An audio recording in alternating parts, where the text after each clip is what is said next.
बांग्लादेश में हो रहे हिंदुओं पर अत्याचार को लेकर विश्व हिंदू परिषद और संत समाज के लोग आज सड़क पर उतर आए और बांग्लादेश सरकार के खिलाफ जिला उपायुक्त को महामहिम राष्ट्रपति और बांग्लादेश हाई कमीशन के नाम ज्ञापन सौंपा।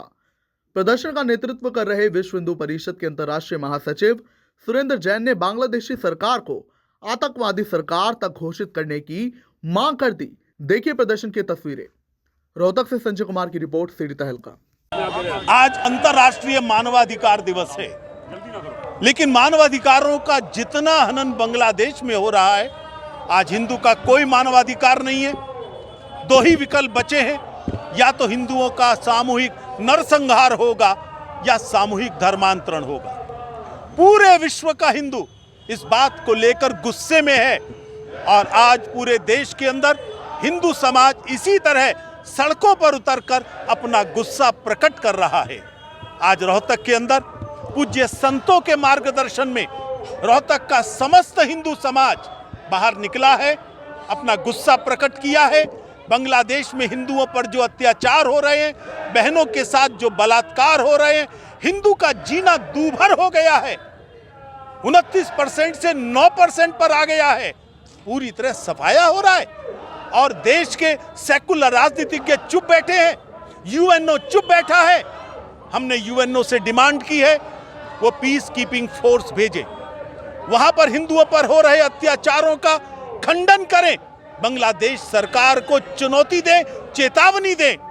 और जिस तरह से 71 में पाकिस्तान के 2 टुकड़े हो गए थे, वैसे ही आज बांग्लादेश के 2 टुकड़े करने की जरूरत है। एक हिंदू बांग्लादेश और मुसलमान जहां रहना चाहे वहां रहे, हिंदुओं के साथ नहीं रह सकते, ये उन्होंने सिद्ध कर दिया है। हम सरकार से भी निवेदन करते हैं, पाकिस्तान के इस खेल को एक्सपोज करें, उसका पर्दाफाश करें। 71 में भी पाकिस्तान था, आज भी इस षड्यंत्र के पीछे पाकिस्तान ही है, उसको भी सबक सिखाना चाहिए और बांग्लादेश के अंदर अपनी सक्रिय भूमिका निभाकर हिंदू समाज को सुरक्षित करना चाहिए। लेकिन जैन साहब, अपने यहाँ भी बहुत सारे जो बांग्लादेशी हो रहते हैं और सरकार ने उन्हें बाहर निकालने की बात की थी, लेकिन इससे और तो कोई कदम नहीं उठाया गया। जिम्मेदारी सरकारों के साथ समाज की भी बनती है। समाज को भी इन्हें ढूंढना चाहिए और सरकार प्रयास कर रही है। सुप्रीम कोर्ट ने रोक लगाई है उनके प्रयास पर। मैं समझता हूं आगे बढ़ना चाहिए, उस निर्णय को चुनौती भी देना चाहिए और एक भी बांग्लादेशी घुसपैठिया भारत में रहे, ये भारत के लोगों को स्वीकार नहीं है। सरकार नहीं निकालेगी तो हम निकालेंगे। लेकिन कहीं ना कहीं राजनीतिक लोग अपनी वोट के फायदे के लिए उनके तो राशन कार्ड भी बनवा रहे हैं। ये बहुत बड़ा दुर्भाग्य है। यही सेकुलर राजनीतिज्ञ वही नकली कार्ड बनवा रहे हैं, वही इनके नकली वोटर कार्ड बनवा रहे हैं, वही आधार बनवा रहे हैं अपने वोटों की खातिर। और कितना नीचे गिरोगे? ये आग, ये मत सोचना सेकुलर पॉलिटिशियंस, तुम सबको कह रहा हूं, तुम्हारे घर में नहीं पहुंचेगी। आज बांग्लादेश में कौन बच रहा है? जो उनके साथ खड़ा था, आज उस पर भी हमला हो रहा है। इसलिए ये ऐसी आग है जो किसी को छोड़ेगी नहीं। इनको भी देश के हित में विचार करना चाहिए। चंद वोटों की खातिर अपनी आत्मा को गिरवी मत रखो।